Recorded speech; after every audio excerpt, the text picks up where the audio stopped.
బావ ఒక long drive కి వెళ్దామా టైం పాస్ అయితలేదు అని అంటే మరి ఇంత లాంగ్ డ్రైవ్ కి తీసుకొస్తాడు అనుకోలే మా బావ. సో అయితే వాళ్ళ ఫ్రెండ్ ఉంటది విలేజ్ నేమ్ వచ్చేసి తాండ్రాల. ఇక్కడనైతే లొకేషన్ సూపర్ గా ఉందండి. విగ్రహం అయితే నాకు చాలా బాగా నచ్చింది. నేను ఆంజనేయ స్వామి భక్తురాలిని కాబట్టి పల్లెటూర్లు కూడా సిటీ లాగా అయిపోతున్నాయి ఈ రోజులలో. ఈ అచ్చమైన పల్లెటూరు లెక్క చూస్తే మాత్రం మస్తు అనిపించింది. చూడు మీకు కూడా వీడియో చూస్తే వావ్ అనిపిస్తుంది. మొత్తం గ్రీనరీ, ఎటు చూసిన గ్రీనరీ అనండి. ఇక్కడనైతే ఇంకా ప్రకృతి వనం అంటారు కదా అదన్నమాట. ఇక్కడ వర్కర్స్ కూడా ఉన్నారు.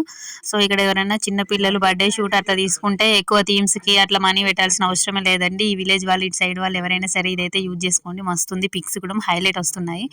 ఇది జూర్రా కొంచెం ఫోటోలు తీస్తా అంటే మా వాడు అక్కడ కూడా పని చేస్తా వాటర్ పడతా అని వాటర్ పడుతుర్రు. సో అన్ని చూసినాం. పోంగా మా బావ డ్రైవ్ చేసిండు. ఇంటికి వచ్చేటప్పుడు నేను డ్రైవ్ చేసిన. ఇది ఎక్కడ అంటే కొరుట్ల రూట్ అన్నమాట. కొరుట్లకు వెళ్లే రూట్ తాండ్రాల విలేజ్. చూడండి రైట్ సైడ్ అయితే మంచిగా గుట్టు ఉంది, లెఫ్ట్ సైడ్ అయితే టెంపుల్ ఉంది. హెడ్ చూసిన ప్రీ వెడ్డింగ్ షూట్ అయినా ఇక్కడ సూపర్ గా తీసుకోవచ్చండి. లొకేషన్ అయితే హైలైట్. మీరు మాత్రం ఒక లైక్ ఇవ్వండి.